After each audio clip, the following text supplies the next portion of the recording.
Buongiorno ragazzi di Quinta Turistico e buongiorno a Daniel che oggi è insieme a noi per questa lezione di storia dell'arte. Oggi parleremo di un artista molto interessante che si chiamava Paul Klee e lo scopriremo attraverso la lettura di questo libro, Il gatto e l'uccellino.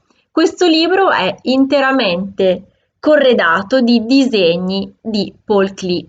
Ma ora proviamo ad andare alla scoperta di questo artista e vi faccio una domanda. Chi di voi ha già sentito parlare di Paul Klee o ha presente qualche quadro realizzato dal grande artista?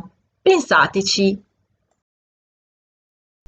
Ora provo a rispondere ad alcune delle vostre domande.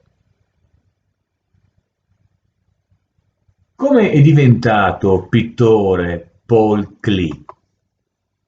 Nato in una famiglia di musicisti, pensava di seguire la stessa strada diventando un violinista. È il fascino per la pittura. Frequenta l'Accademia delle Belle Arti di Monaco di Baviera ad averlo conquistato. Ha iniziato con disegni, caricature, acquerelli e acqueforti. Tuttavia la musica ritrova anche nella sua pittura. Alcuni titoli dei suoi quadri: Vecchio violinista, Polifonia, Fuga in rosso o le note scivolate nei suoi dipinti lo dimostrano. E così, come disegna tutti i giorni, Paul Klee continua a suonare quotidianamente il suo violino. Cosa dipinge Paul Klee? Paul Klee ha dipinto la realtà, ispirandosi alla natura, ma rompendo con la tradizione della semplice riproduzione del visibile. Compone un erbario per osservare il mondo vegetale. Piante, animali e campi sono rappresentati nelle sue tele. Senza dimenticare gli alberi, che hanno un ruolo fondamentale nel giardino incantato del pittore, un grande giardino rigoglioso, tanto preciso quanto immaginario, talvolta composto da semplici tocchi di colore. In tedesco Klee vuol dire trifoglio, un bell'occhiolino a quella natura con cui ha dialogato così intensamente. Da dove viene il suo amare per il colore? Nel 1914 Paul Klee scrive nel suo diario: Il colore mi possiede, io e il colore siamo una cosa sola. Sono pittore. Si trovava allora in Tunisia ed era abbagliato dalla luce e dall'intensità dei colori di quel paesaggio. È per lui una vera rivelazione. Da quel momento ogni tinta ha una sua vita propria, il suo sapore, la sua musica. Teoria che influenzerà moltissimo i contemporanei di Paul Klee. Il colore non lo lascerà più, anche se dopo il 1933 delle linee nere attraverseranno le sue tele come la sua vita, oscurata dall'avvento del nazismo. Perché Paul Klee si dà il nome di pittore poeta? Paul Klee scrive poesie e la sua vena poetica si ritrova nelle sue tele, che spesso hanno titoli incantevoli, o nelle composizioni ludiche ottenute con giochi di linee, di forme e di armonie, in cui lettere e parole spesso convivono. Klee ci dimostra quello che il suo occhio vede fra le cose e ci cala nella fantasia e nel sogno. L'arte non riproduce il visibile, l'arte rende visibile, diceva. Tutto lo ispira, tutto lo meraviglia e ci invita a entrare nella sua visione poetica del mondo.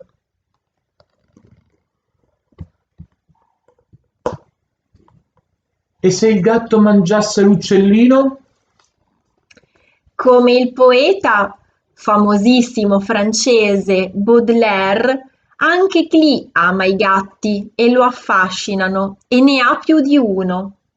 Cacciatori dal muso a forma di cuore, come nel quadro Gatto e Uccellino. Dunque, se il gatto mangiasse l'uccellino, chissà, la macchina per cinguettare, come Clee chiama gli uccellini, forse continuerebbe a cantare in fondo al suo stomaco. Il pittore ha mantenuto sempre una nota di humor. L'uccellino è il sogno del gatto, così come la luna è il sogno del sole. Perciò tutto è possibile. E ora lasciamoci trasportare. Il gatto e l'uccellino.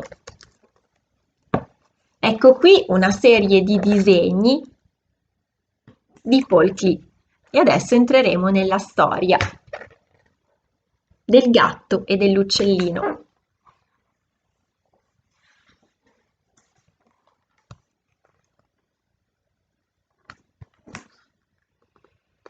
Avevo tutto per essere felice nella mia casa con le persone blu.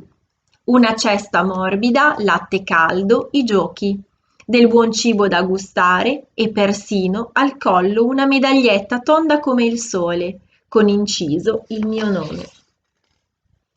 Ma la mia gabbia dorata era chiusa, chiusa a chiave, chiusa a doppia mandata.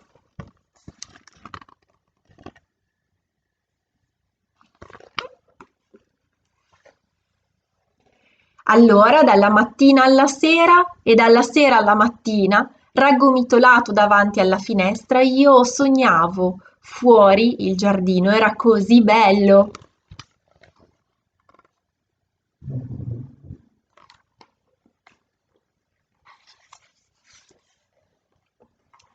Chiudendo gli occhi ritrovavo l'odore delle castagne, le foglie rosse dell'autunno, il tappeto di muschio così morbido sotto le mie zampette, l'acqua del ruscello che gorgogliava e, appollaiato in cima di un albero, tu che cantavi, bello da sgranocchiare.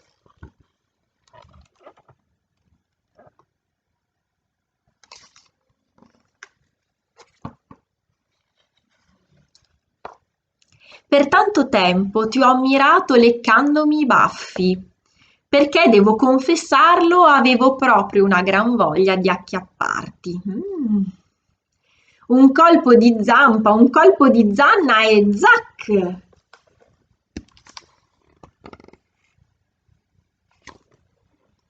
Già ti immaginavo in fondo al mio stomaco, per davvero, per sempre.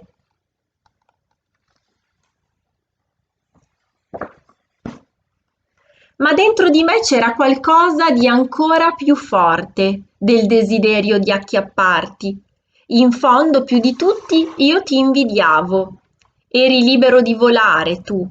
Libero di andare dove volevi, di uscire e di rientrare, come e quando ti pareva.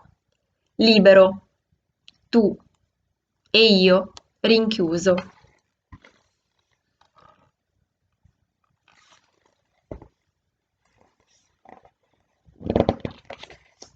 Così ti ho mangiato solamente con gli occhi, poi ti ho chiamato.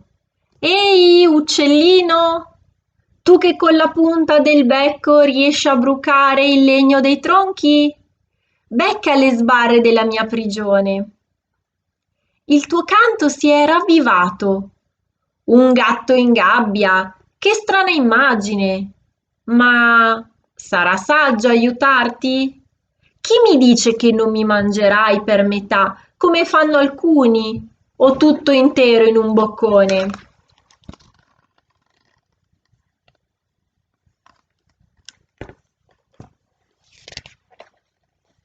Ti ho guardato dritto negli occhi, poi ti ho detto, te lo prometto e basta. E una promessa è una promessa. La mia parola ti è bastata.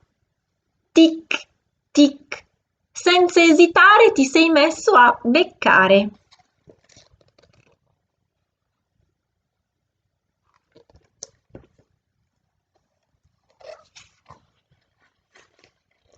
e poco dopo, dietro a te, sgataiolavo sul tetto della mia casa con le persiane blu.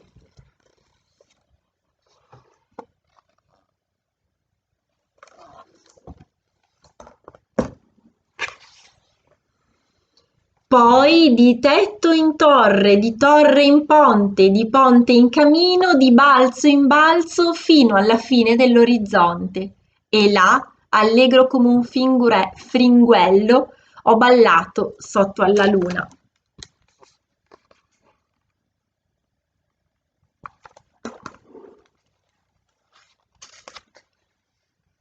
Grazie, uccellino, non ti dimenticherò mai. La tua immagine è ormai impressa nella mia memoria, per davvero, per sempre.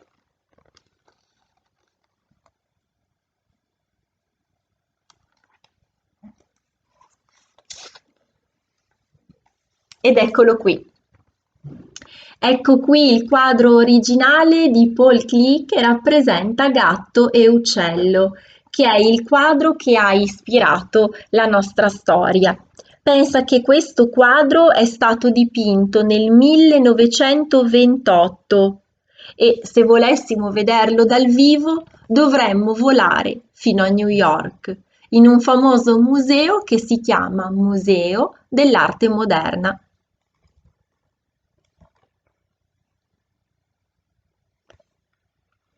Un gatto in gabbia, che strana immagine. Fuori vola un uccellino. Il felino se lo mangia con gli occhi, ma forse il gatto non vuole davvero mangiare l'uccellino.